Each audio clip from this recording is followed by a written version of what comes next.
Shalom shalom bene data mwese dusangiye urugendo ruja mu ijuru ndasubiriye kubaramutsa n'izina rya Yesu Kristo umwami wacu.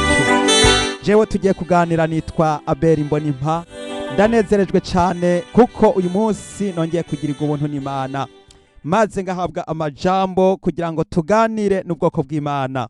Rero mwene data uno munsi twahawe amajambo atubwira ngo Yesu atuma abigishwa biwe 12 kwigisha. Tugiye kuraba misio canke igikorwa cari cahawe intumwa. Inyigisho twumvise ijanye n'ukuntu intumwa zishwe bahorwa gukorera Yesu. Hano tujya turabe ibikorwa nyezina bari bahawe gukora. Kunyubure ivyo birashaka kugufasha nawe mwene data mu gikorwa wahamagariwe kugira ngo umenye yuko atari gikorwa gisanzwe, ntabwo ari gikorwa coroshe. Kandi muri iki cigisho uraza gutahura icatuma bicwa, uraza gutahura yuko igikorwa c'Imana ari igikorwa kiremereye kandi ari igikorwa gifise akamaro kandi gifise uburemere, ni igikorwa c'ingirakimazi kuko ni igikorwa co gukiza, ntabwo ari co kwica, ni igikorwa co gutabara, ntabwo ari co guhonya, ni igikorwa co kurokora, ntabwo ari co kwica. Nuko rero mwene data ndararikiye umuntu wese ahari hose yitegure maze tuyisangire aya majambo n'umutima uhuye, hanyuma twumve neza yuko turabigishwa ba Yesu. Muri ico gihe abigishwa bari bakiriho barumviriza maze bakumviriza inyigisho z'umwami wacu Yesu Kristo. None rero nuno munsi Yesu aracari ku ngoma. Yesu uko yigisha abigishwa nuno munsi arashaka gutoranya abigishwa 12 kandi arashaka gutoranya. Uno munsi tugiye kwiga ivy'abigishwa 12. Yesu ni atugirira ubuntu tuzo kwigana bimwe vy'abigishwa 70 kuko misio bose bahawe n'imwe, bose niyo kwigisha, niyo kugenda guhindura abantu. None rero mwene data hinge reka tubanze dusenge Imana yacu, hanyuma duce tubandanya n'iki cigisho maze ndarikiye wari wese ahari ko aba umwigishwa wa Yesu Kristo by'ukuri. Dusenga Imana.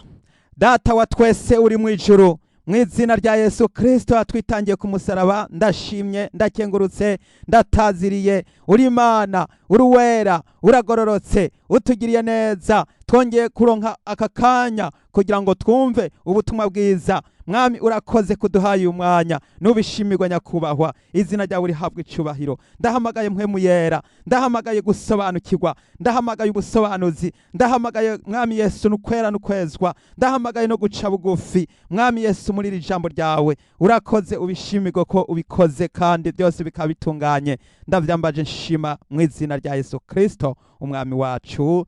Amen. Dusome Matayo igihimba c'icumi umurongo wa mbere, dusome mw'izina rya Yesu.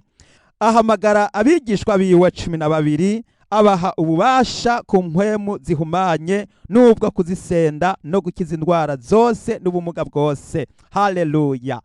Yesu Kristo ahamagara abigishwa 12 abaha ububasha bwose ku mpwemu zihumanye. Iyo bavuze ububasha bwose bariko baravuga ikintu kibi cyose kibaho ku isi, harimwo n'abadayimoni, harimo n'abarozi, harimo n'abicanyi, harimo n'abasambanyi, harimo n'akaboregwe, harimo n'ivyaha byose by'ubwoko bwose. Ikintu cyose gihumanye cyose kiva kwa shitani, Yesu yatanze ububasha ku batumwa kugira ngo bagende bafise ububasha bwose ku kintu citwa impwemu ihumanye. Haleluya. Kandi yongera abaha ububasha no kuzisenda, hanyuma no gukiza indwara zose n'ubumuga bwose. Uno munsi turaza kumenya impamvu Yesu yarabahaye ubwo bubasha, kandi turaza kumenya yuko abigishwa bamaze guhabwa ubwo bubasha sibo bonyene bahavuye ngo babuhabwe, kuko bagomba gusiga babusigiye abandi, abandi bagapfa babusigiye abandi, abandi bagapfa babusigiye abandi. Rero muri abo basigiwe ubwo bubasha, mbega mwene data ikibazo kigiye kuza kuri wewe ni iki kivuga kiti ubwo bubasha ubuharura kurinde canke nawe warabuhawe?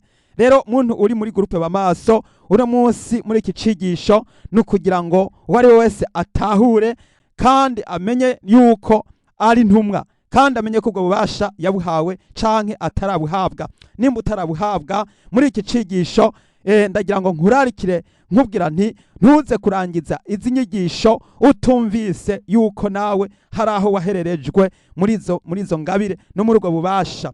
Umurongo wa 2, amazina y'izo ntumwa 12 naya: uwa mbere ni Simoni yitwa Petero, na mwene nyina Andereya, na Yakobo mwene Zebedayo, na mwene nyina Yohana, na Filipo na Barutolomayo, na Toma na Matayo umutoza kori, na Yakobo mwene Arufayo, na Tadayo, na Simoni umunyakananayo, na Yuda Iskariyota umwe yamugura. Mwene data, ayo mazina y'intumwa 12 abo nibo Yesu yatoranije kugira ngo abahe igikorwa mwihariko. Amazina y'izo ntumwa igituma yaranditswe, icambere tuzi nuko ayo mazina aranditswe no kuri wa murwa Yerusalemu wo mwijuru. Ayo mazina aranditswe kuko hariho amazina 12 y'intumwa za Yesu, hakaba n'amazina 12 y'Abisirayeli, y'umuryango wa Isirayeli, ubwoko 12. no kuvuga yuko bose na bose n'amazina y'abantu 24. Haleluya! Kandi aho nyene uca wibuka neza yuko mwijuru hasanzwe hariyo abakuru 24 bama bicaye babami, bama bicaye baterera ibitsibo byabo imbere z'umwami Imana, basenga, bahimbaza, batazira, bari imbere ya bya binyabugingo bine n'abakuru 24. no kuvuga rero hanyuma hariho ikirimba kiriko amazina y'umuryango 12 y'Abisirayeli, hakabako n'amazina 12 y'intumwa za Yesu. Nico gituma hano barabadondaguye amazina yabo. Rero ndagira nkubwire yuko uno munsi hari ijambo Yesu Kristo yadusigiye, kuko nubwo izo ntumwa zapfuye. Ndagira nkubwire yuko nawe ugomba kwibaza, mbega nanje noba ndi ntumwa canke sindaba intumwa? Yesu aragomba kugutuma uyu munsi. Yesu aragomba kugira intumwa, kuko aya mazina nawe izina ryawe hariho ahantu Yesu agomba kurishira uyu munsi. Aragomba nawe kugira ngo wandikwe mu gitabo cy'ubugingo. Mwene data, nico gituma Yesu ariko arahamagara, agomba gutuma abigishwa biwe. Haleluya! Ku murongo wa 5 abo 12 Yesu arabatuma ababarira ati, ntimuze mujane inzira ija mu banyamahanga canke mu bisagara by'Abasamariya, ariko muje mu ntama zazimiye zo mu muryango wa Isirayeli. Haleluya! Yesu arababwira ati, ntimugahirahire ngo muje mu banyamahanga, atariko muje mu Bisirayeli bazimiye, intama zazimiye. Umugambi wa mbere wari uko Abisirayeli bagarurwa, kuko barazimiye. Wari uwo kuburira Abisirayeli, kuko Abisirayeli murazi yuko bari barategekanirijwe kuzohanwa, bategerezwa guhanwa vuba cyane. Hari hasigaye imyaka 40 kugira ngo Abisirayeli bakomvomvoke, kugira ngo Abisirayeli bahanwe, urusengero rw'i Yerusalemu rusambuke. Rero byashakirwa yuko haba kusemerera, kuvuza inzamba, kugira ngo bishobotse haboneke Abisirayeli bakizwa. Uwo wari umugambi wa mbere. Umugambi wa kabiri kwari kugira ngo urumuri rutangure kumurikwa ruhereye i Yerusalemu ni Yudaya ni Samariya, hanyuma gushitsa ku mpera y'isi. No kuvuga ngo Abisirayeli bagomba kwakira ubutumwa bwiza ubwa mbere, kuko akagakiza mubona twizera gaturuka mu Bayuda. Igishitsi ca mbere bishakirwa ko ubutumwa bugomba guhera mu Bisirayeli, hanyuma bugaca rero bukwira isi yose. Ariko urumuri, igishitsi, intango, fondasiyo igomba guhera hariya. Agakiza gategezwa guturuka mu Bayuda ubwa mbere na mbere, hanyuma kagakwira isi yose. None rero barahakanye Abayuda, Abisirayeli baranse kwemera. Ariko umugambi wa mbere w'Imana kwari uko ubutumwa bwiza buhera mu Bayuda, mu Bisirayeli. Rero twibuke rya jambo Paulo yavuze amaze kugerageza kubwira ubutumwa Abisirayeli bagenzi biwe bene wabo bakamwiyamiriza. Yaciye avuga ati, aha, ati ubu rero murerekanye neza ko mugararije, ubu ndahindukiriye abanyamahanga. Kuva ico gihe ubutumwa bwaciye bwamamara muri Antiokiya, buhera harya mu Bugiriki, buca buramamara, no kuvuga burabandanya gushitsa ni Burayi ndetse no mu bihugu bya Afrika, hanyuma no ku isi yose. Uno munsi rero ukaba ubutumwa bwarakwiye ku isi yose, kuko Abisirayeli barahakanye. Imana idufashe cyane. Nuko rero tubandanye ku murongo w'indwi, uko mugenda kose mwigishe muti ubwami bwo mwijuru buri hafi, mukize abarwaye, muzure abapfuye, mukize abanyamibembe, musende abadayimoni, mubihere ubusa, mubitangira ubundi. Haleluya! Umugambi wa mbere n'intumbero nyamukuru kwari gukora ico bita service. Iyi service no kwitanga, ukitanga ugafasha umuntu, ukagirira neza umuntu, ukayitanga, ugatanga ubugingo bwawe, ugakiza. Bahawe misiyo yo gukora serivisi yo kuzura abapfuye no gukiza abarwaye no gusenda abadayimoni no gukiza abanyamibembe, abantu banyarucari, abantu bagayitse, kwitaho abantu bo hasi, kudasuzugura umuntu, kudakengera umuntu. Mwene data, wahamagariwe gusengera mwene so, twahamagariwe gusengeranira. Nagira ngo nkangurira abantu bo muri groupe b'amaso, duhaguruke dusengera abandi, dusengere bene data. Mbega usengera bangahe? Umaze gusengera bangahe mu mutima wawe?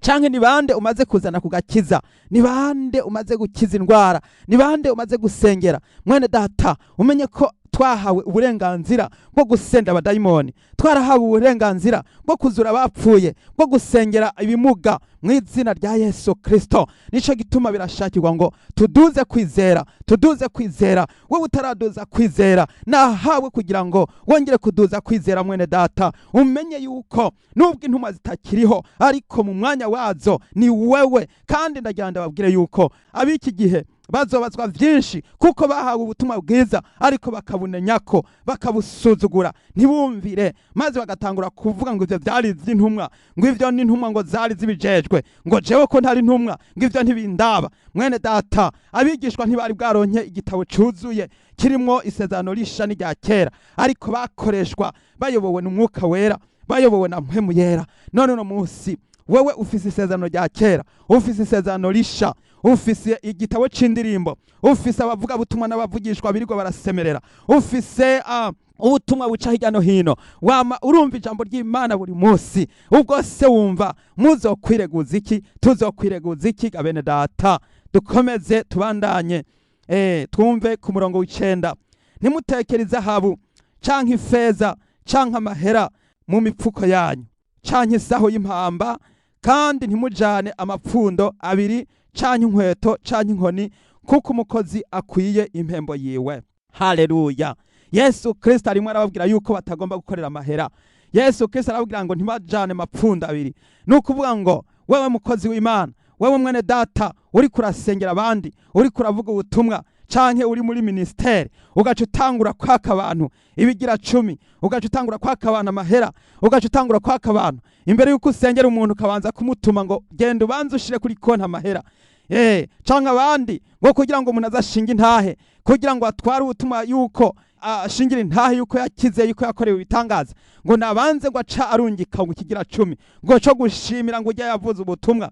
Ivyo vyose bazobibazwa abakora bene ivyo, abakora ibisaba icyo. Jambo ry'Imana rikorera tugira ngo mubihere ubuntu, kandi ngo mubitangira ubundi. Nico gituma muri groupe b'amaso ata mugambi dufise canke igikorwa cyo kwaka ibigira 10 n'amashikanwa. Nimba ubifise ubitange aho bavyaka, ariko muri groupe b'amaso twego dusengera ubuntu, kandi tuvuga ubutumwa ku buntu. Jambo ry'Imana rivuga ngo mubihere ubuntu, mubitangira ubundi. Haleluya! Tubiherewe, twabiherewe ubuntu, ntara kimwe natanze. Yesu yabimpereye ubuntu, nanje ngomba kubitanga ku buntu. Mwene data, Yesu niyaguha mpwemu yera, akaguha ingabire, wabiziherewe ubuntu, kuko Yesu ni wacagura, ni watoranya. Rero nta kiguzi kihari. Nukuvuga ngo aho ushitse bakakuzimana, ivyo biratosheje. Ariko bya bindi byo kuvuga ngo nibandungikire tike y'indege, ngo bandungikire tike y'imodoka, ngo nibandungikire, ngo nibabanze bashira amahera kuri konte, ivyo biragahera mu izina rya Yesu. Muri groupe b'amaso ntibikabeho, kandi ntibikabeho, ntibizobaho, kuko Yesu Kristo yavuze ngo mubiherewe ubuntu, mubitangira ubundi. Nico gituma abaca amahera n'abaca ibintu byose bazobibazwa, kuko baramaze guhabwa impera zabo. Impera zabo baramaze kuzihabwa. Mwene data, ivyo bimazi n'amashikanwa, ivyo byari byo mu isezerano rya kera, aho barinda kubiha abaherezi, kubera ko abaherezi atakindi gikorwa bakora umurimo mu buherezi, bakama mu rusengero, ntibasohoka, bagumayo, bari batunzwe n'ivyahera. Ariko uno munsi ushobora gusanga umupastori ariko ugasanga yikorera urucuruzwa, mugabo hagira kwa Mungu akaba ari umupastori. Ubundi ugasanga yibereye mu yandi masosiyete canke amashirahamwe, akaba afise agashirahamwe, akaba afise agashahara hembwa, ariko akaba ari na pastori. Ahandi ugasanga ari umukozi w'Imana, ariko ugasanga arafise urugo, arafise itongo, arafise ahaba, ararima, arorora, aremerewe gukora ivyo byose. Nico gituma itandukaniro rihari y'uno munsi hamwe n'irya kera naho riri, kuko kera abaherezi bari bafise ahantu baba, urugo rwabo rwabamwe abaherezi gusa, nta wundi w'indobeke babamwo, kandi nta kindi gikorwa na kimwe baba bemerewe gukora. Mwene data, mugomba gutahura yuko isezerano risha ryaje kudukiza ibimazi n'amashikanwa, ryaje kudukiza byamiri ryo kuvuga ngo kugira ngo nkizwe, ngo nzorinda gutanga iki, ngo kugira ngo nemegwe imbere z'Imana, ngo ndinde gutanga inka, ngo ndinde gutanga ikiva amaraso, abandi ngo nukurinda gutanga amahera.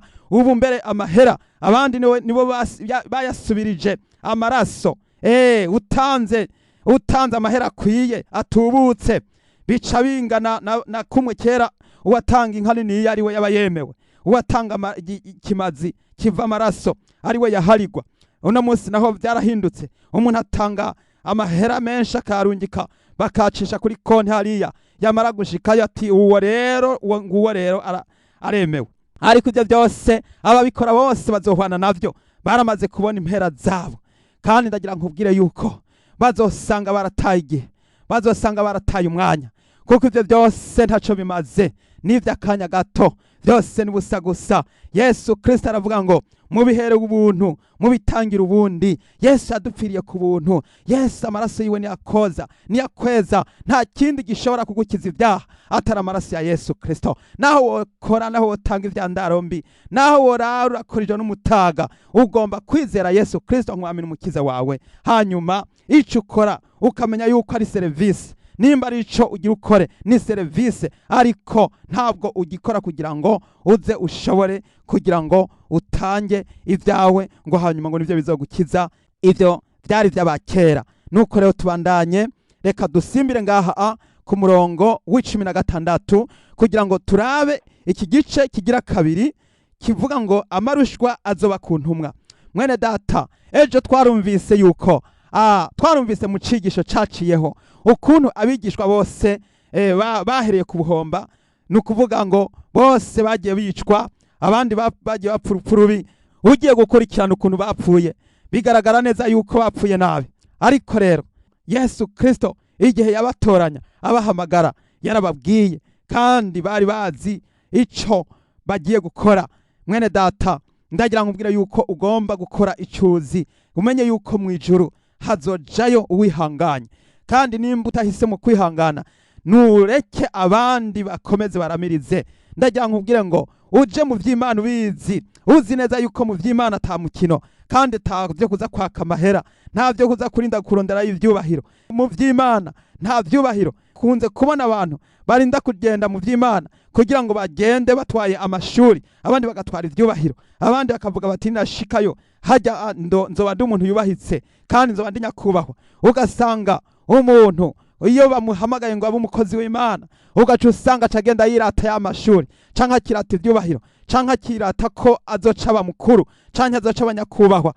Ugasanga iyo bamuhaye agatebe baca barinda kugasasako impuzu, maze bakakwiyengeza, akarinda kwicarikwa nk'umunyacubahiro ateye imbere. Ariko ndagira nkubwire yuko amarushwa azoba ku ntumwa. Tugiye kumva igituma amarushwa azoba ku ntumwa.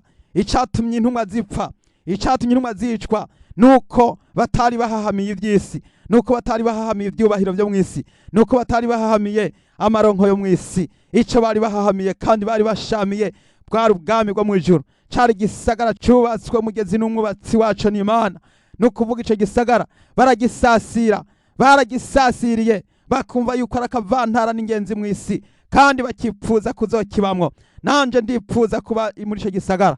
Sinipfuza icubahiro, sinipfuza ubutunzi, sinipfuza gushimwa n'abantu, sinipfuza ko abantu bangira mukuru canke bangira nyakubahwa, sinipfuza ko abantu bampemba canke ngo banshimire, ahubwo nipfuza kuzoragwa ubwami butazoshira. Yesu Kristo umwana w'intama, umwana w'Imana yaducungiye ku musaraba. Raba ukuntu yapfuye yitanze akadupfira ku musaraba, yambitswe ubusa, maze bamwambika ubusa imbere yabo yaremye. Ariko nicabujije yuko umwami wacu Yesu Kristo atsinda akanesha. Yesu yagiye kugororerwa mw'ijuru. Yesu aravuga ngo unesha azokwicarana nanje ku ntebe yanje y'ubwami nk'uko nanje nanesheje nkicarana na data ku ntebe yiwe y'ubwami. Haleluya. Nico gituma mwene data wihanganira ibigeragezo, wihanganira amagorwa, wemere bagusuzugure, wemere bagutwenge, wemere uhebere umwanya wawe, uhebere Imana, witange maze witangira igikorwa c'Imana, udashaka ibiguzi, udashaka ubushimwe, udashaka abantu bagukomera amashi, udashaka abantu bagushima. Ntugakoreshwe ibyiza no gushimwa n'abantu, ahubwo hagarara ushikamye mu murimo w'Imana, ugume muri Yesu winjiremo. Raba rero tugiye kuraba amarushwa azoba ku ntumwa. Hanyuma rero duce turaba itandukaniro ry'aba bandi bariko bararondera ivyubahiro mu madini, ariko bagiye guhwana navyo, bazosigara nyere bamase bamatanye na bijya vyubahiro. Ariko inzamba igiye kuza kuvuga maze ihamagare abera gusa nibo bazoduganwa mu ijuru, abakijijwe, abana b'Imana gusa nibo abemeye kwicisha bugufi nibo bagiye kugororerwa. Ariko abamase ku vyubahiro, abamase abari muri politike, abari mu migambwe, abishinze iby'isi bikababuza ijuru, abo bose bagiye kumaramarira muri ivyo. Abamase ku madini, abamase ku madini bakizigira ko amadini ari azobakiza, bagiye gusigara muri ivyo. Ariko abizera Kristo bagiye guhabwa ubwami bwo mu ijuru. Reka rero turabe umurongo wa 16, haravuga ngo raba mbatumye muri nk'intama mu mabingira hagati, nuko mugire ubwenge nk'inzoka, mumere nk'inuma atakarohe. Mwirinde abantu bazobashengerana mu manza, babatonagurire mu masinagogi yabo, bazobajana imbere y'abaganza n'abami babampora. Muzoba ikimenyetso kibabere icabona bo n'abanyamahanga. Ariko babashengeranye ntimuze muhagarikire imitima ico muvuga n'ingene muzokivuga, kuko ivyo muvuga muzobihabwa muri ako kanya. Haleluya. Kuko atazoba ari mwebwe muvuga, azoba ari mpwemu waso avuga muri mwebwe. Umuntu azoshengerana uwo bavukana ngo bamwice, na se w'umwana azomushengerana, n'abana bazogabagabira abavyeyi babicishe. Muzoba mwanswe na bose babahora izina ryanje, ariko uwihangana agashitsa iherezo niwe azokira. Nibabahama mu gisagara kimwe, muhungire mu kindi, kuko mbabwira ukuri yuko mutazohetura ibisagara byose by'Ibwisirayeli umwana w'umuntu ataraza. Haleluya. Imana yacu ihabwa icubahiro. Ayo majambo Yesu yabwiye abigishwa biwe niyo yatumye abigishwa biwe bemera kwicwa bahorwa izina rya Yesu. Mwene data, umaze kugira ikigumbagumba mu mutima cyo kubona ingene abanyabyaha bagiye kurimbuka, wopfuma wumva neza yuko nawe wo kwitanga kugira ngo bishobotse umugenzi wawe akire, mwene so akizwe, mwene wanyu akizwe, uwo mubana akizwe, inshuti yawe akizwe, abantu bihane. Mwene data, nagira ngo nsabe bene data muri groupe bamaso, mugire umutwaro wo kugira ishaka yuko mugenzi wawe ari hafi yawe, yuko azoja mu ijuru. Wumve umufitiye umutwaro wuko wopfuma witanga maze ugakora ibishoboka byose, ariko mugenzi wawe agakira, akazokira. Hano turabona abantu bitwa abapompiye n'abantu babakizimyamwoto, bazimya iyo amazu ariko arasha, iyo ama etaje ahiye canke inzu ziriko zirasha, barisukayo bakagenda ntibatinya umuriro, maze bakagenda bagatwara ibizimyamwoto bakazimya, kugira ngo bagende barokore abasaza, abatama n'abatamakazi, n'inzoya n'uduhinja. Umuntu wese adashoboye kubanguka ngo yiruke, canke ikimuga, umuntu adashoboye usanga bagenda biruka. Nico gituma usanga hariho iposte y'abapompiye kugira ngo bashobore gutabara hagize ensandi iza, hagize umuriro waduka. Mwene data, umenye yuko Yesu yagushizeho aho hantu hafi yawe. Abo bantu bari hafi yawe barakeneye gukizwa, barakeneye kumva ubutumwa bwiza. Abo bantu bari hafi yawe barakeneye kugira umuntu abasengera. Mwene data, aho hantu uba uri antene yo kuvugira Imana muri ako karere, uri umuvugizi, uri uwo kuvuga kugira ngo Imana igucishemwo ubutumwa bwiza, hanyuma ububwire abo bantu mubana, ububwire bene wanyu, ububwire so wawe, ububwire nyoko wawe, ububwire ababanyi, ubabwire baze kwa Yesu. Mwene data, ivyo bimaze kukubamwo, muri ico gihe naho bokwica, wewe uvuga ati ahubwo banzijije ikirukuri, kuko nifuza ko mwihana, nifuza ko mukizwa. Twibuke ingene Andereya bamubamvye ariko akamara iminsi 2 avugira ku musaraba. Baramubambye ariko yakomeje avuga ababwira uko bamubamba niko yavuga ati nimwihane kuko ubwami bwo mwijuru buri hafi. Uko bamubamba bariko baramucunagura bamucunanguza, nawe yababwira ati nimwihane kuko ubwami bwo mwijuru buri hafi. Yaravuga ati muzokizwa. Nuko uvuga yafashe umwanya wo gusenga asengera ku musaraba. Yamaze iminsi 2 byaranse kwa numa. Mwene data, erega ndagira nkubwire ko ari ibintu bikomeye. Ubutumwa bwiza bumaze kukwinjiramo bukakwinjira no mu maraso no mu mitsi, ntabwo wobasha kunuma, ahubwo urabyuka niyo buryamye ugatangura gutembera inzu, ugatangura gusenga, ugatangura kuririmba, ugatangura gutazira.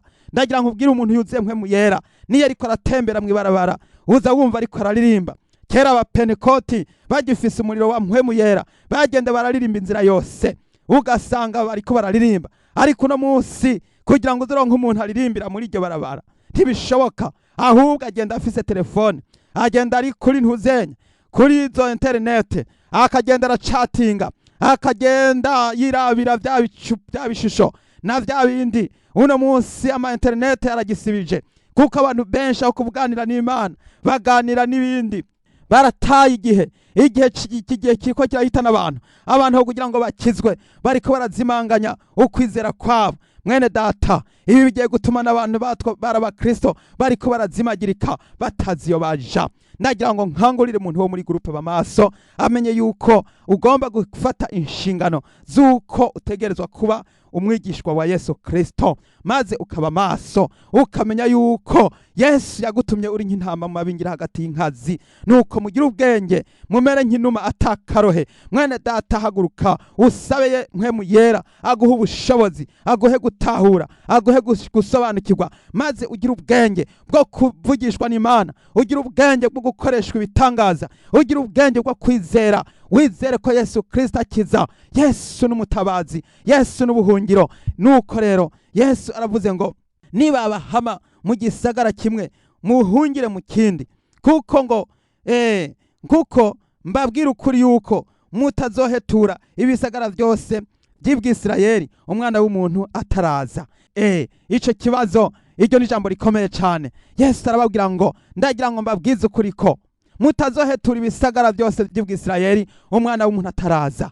Waruzi ko hakiriho umuntu agutegereje kumubwira ubutumwa?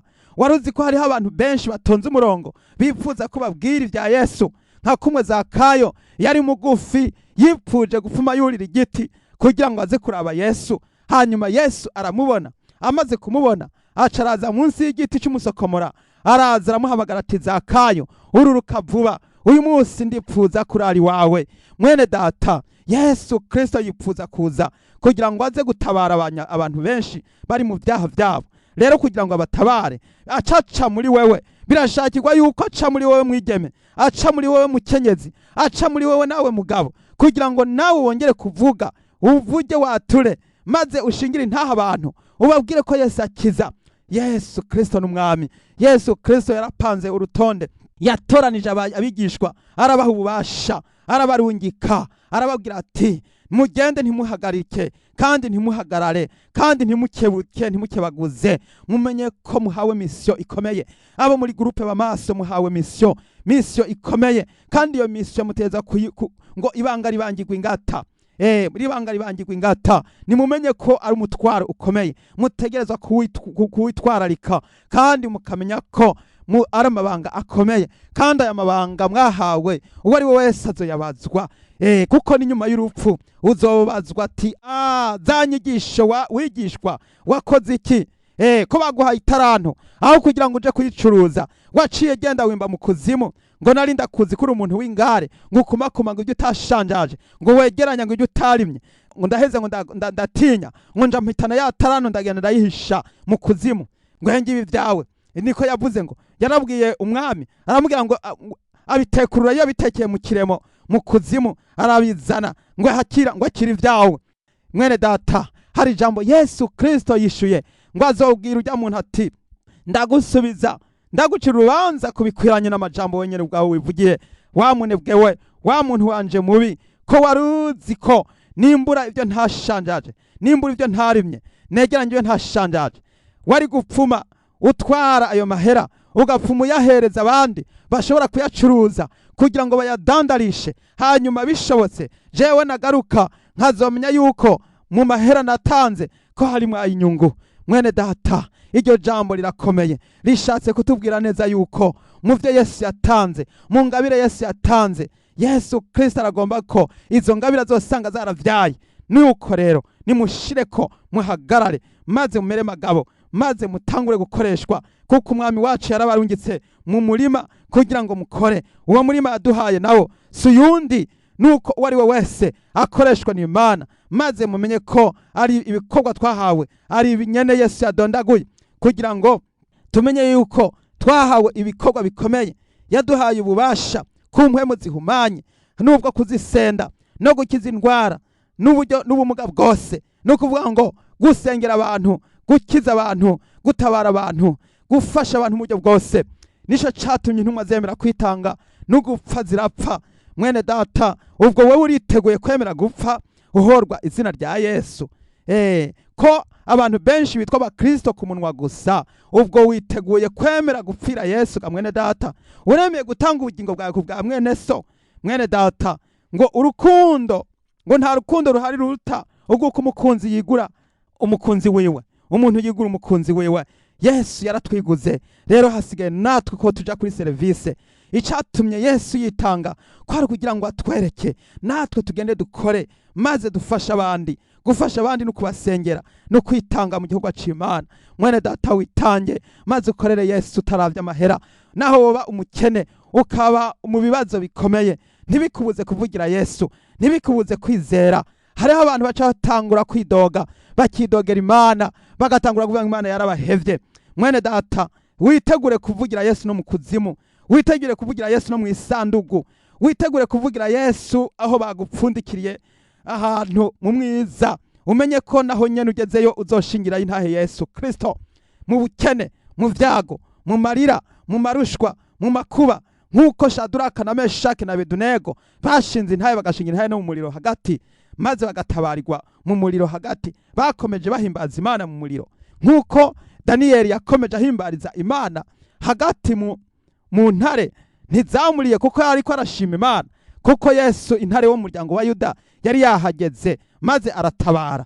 Mwene data, iyo ubonye icago kijuje utangura guhinda agashitsi, maze ngo karabaye, kandi ukayoberwa ko Yesu ari we shefu w'ivyo byose. Imana yaravuze ngo nije nkomoko y'ivyago, kandi ngo byose, ngo ivyago byose ngo Imana idashatse kubizana, wewe ntiwoshobora kugira ngo ubibuze canke ngo ubiteshe. Imana niyo ifise kugukiza, kandi niyo ishobora kwica umuntu ikamukororera no muri Gehinomu. Mwene data rero, mutinye Imana kandi mubangukira Imana, muje kuri service, hanyuma dukorere umwami kandi tumukorere ijoro n'umutaga. Imana ihabwa icubahiro. Nagira ngo imbere yuko turangiza turabe amajambo Yesu yavuze mu butumwa bwiza bwa Mariko igihimba ca 16, dusome duhereye ku murongo wa 15. Dusome mu izina rya Yesu.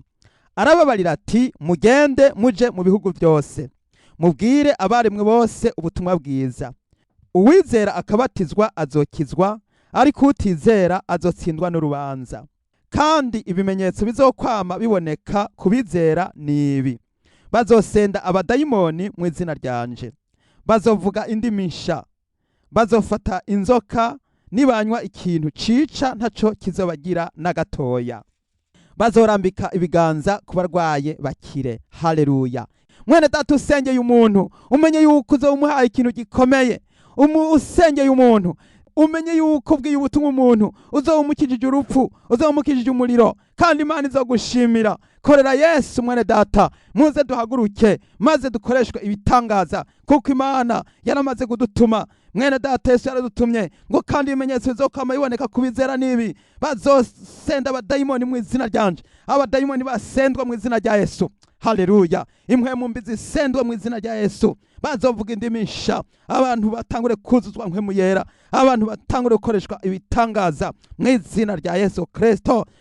Ngo bazofata inzoka, ngo nibanywe ikintu cica naco kizobagira na gatoya. Mwene data, abantu benshi bariko batangura gutinya, ugasanga umuntu atinya abonye umurozi, agatinya yabona korona iraje, ugasanga arimo arasuha aratinya. hariho n'abamaze kwiteza uruvagise rwa virusi. Ubu hari abantu benshi bagendana virusi muri bo. Mwene data nagira nkubwire wowe uri kuragendana virusi, umenye yuko Yesu Kristo yaraje kugira ngo akize abantu virusi. None wowe uri kurayisukamwo, ni kuki wisukamwo virusi kandi uzi ko ari ikintu cy'ikivirusi? Iki virusi ni ikintu gihumanye, kuko uravye amarezengredi bakoresha muri iyo virusi, ntabwo umuntu w'Imana yagomba kuyifata. Nta muntu yagomba gufata virusi, kuko iyo virusi bakudondaguriye ibintu bijamwo, bakakubwira ibintu bijamwo. Ivyo badondagura ni byinshi, badondagura ibintu bihumanye, vyanduye, kandi bitabereye ku bana b'Imana. Ariko ugaca usanga ngo kubera ko bivuzwe n'abategetsi ngo buhemutse ngo utumviye abategetsi. Mwene data, none wewe wumva uzogwanya Antikristo gute kutanguye kwakira virusi muri wewe kandi utazi n'ico kintu ico arico nico kizokumarira? Ukaza kwakira umutima ugira kabiri wo kwiyanduza no kwihumanya kugira ngo umara amazi umwami Yesu mutetereze yuko utomwizera yuko yo gukingira, ugashaka kwikingiriza wewe nyene, ukaza kurondera agakingirizo ko kugira ngo wikingirize, kugira ngo uzimanganye natire Imana yagushizemwo, maze ukibagira yuko Imana yatabaye Shaduraka na Meshaki na Abedunego yuko yoshobora kugukiza wewe, ukaza guhemukira Imana. Mwene data, ukaza gusuzugura Imana yuko itashobora kugukiza corona, maze ngo ni mpaka ngo wishiramo ikivirusi uruntu rw'urukoko, kandi muzi yuko ibikoko bitazoragwa ubwami bw'Imana. Abakora ibisa bityo bose ntibazoragwa ubwami bw'Imana, kuko barahemukiye Imana, bariko barayihemukira. Nimwizera Imana, mureke kwizera abantu, mureke kwizera ivyakozwe n'amaboko y'abantu.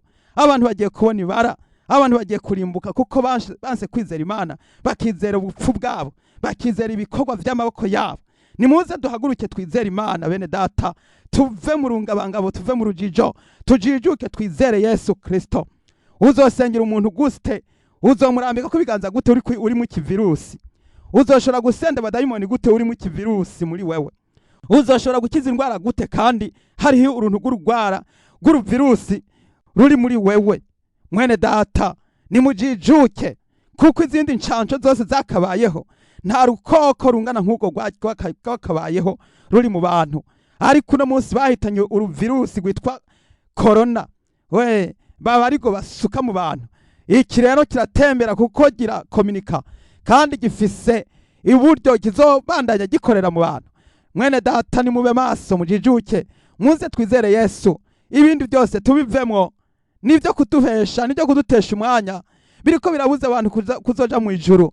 Ndabahanuye mureke mugaruke, muhindukire murabe Yesu Kristo, aba ari we mwizera. Uyu Yesu yatubambiye ku musaraba, niwe dushobora gukirizwamwo. Nta handi tubifise urukiza. Ntabwo ari muri corona zokirira, ntabwo ari muri vaccine tuzokirira, ntabwo ari mu bantu babahambaye bateka mutwe, bapanze bagatekinika ivyazi za technology, mukibaza ko ari bazokiza. Ntaco bazokiza isi, ahubwo bagiye kuyihonya isi yonone kare. Mwene data, nimuze twihane, dushake umwami Yesu Kristo bigishoboka kwabonwa, maze tumwambaze akiri hafi. Ndararise mwene data wese wumva yamaze kugira icyo afashijwe muri iri jambo ry'Imana, dufatanye iri sengesho, maze mwubike amaso dusabe dusenga Imana. Haleluya. Data wa twese uri mu ijuru, ndagushimiye kubw'ubutumwa bwiza bukangurira umuntu wese kugira ngo yihane, maze yakire ingabirano iva mu ijuru. Data buja wera, ubu bushobozi n'ububasha mwami bwahawe abigishwa, ndasengeye umuntu wese ari muri groupe bamaso, n'uyu muntu wese yamaze kumva iri jambo ryawe ahari hose, yongere kwakira umwami Yesu, umwami n'umukiza mu bugingo bwiwe, maze yihane, yakire agakiza k'Imana muri we Yesu Kristo amuharire. Ndasengeye umwene data, ni wakire guharirwa, ni wakire gukizwa neza, ni wakire guca bugufi. Yesu arakurondera, Yesu araguhamagaye, aragomba kukwita izina risha, aragomba kugutuma ngo ugende uje mu mahanga, ukwize ubutumwa bwiza, ubwira abantu bose ko Yesu Kristo ari hafi ku rugi. Igihe kirageze kugira ngo abakirijwe bumve ya nzamba y'iherezo. Mwene data, ni wakire guharirwa, nusabe Yesu akugendere, nusabe Yesu aguhingura kuvugutire.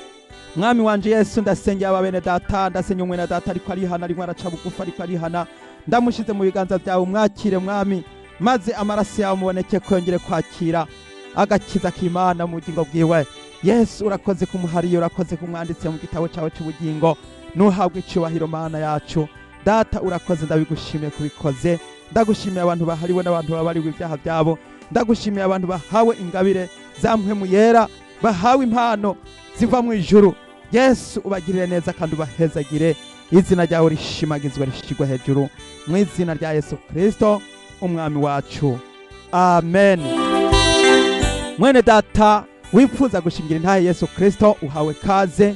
Nawe kandi wifuza gutura umutwaro canke wifuza amasengesho, woduhamagara kuri izi telefone zikurikira: 1-9-588-588-7. Mwese Yesu abahezagire. Shalom shalom.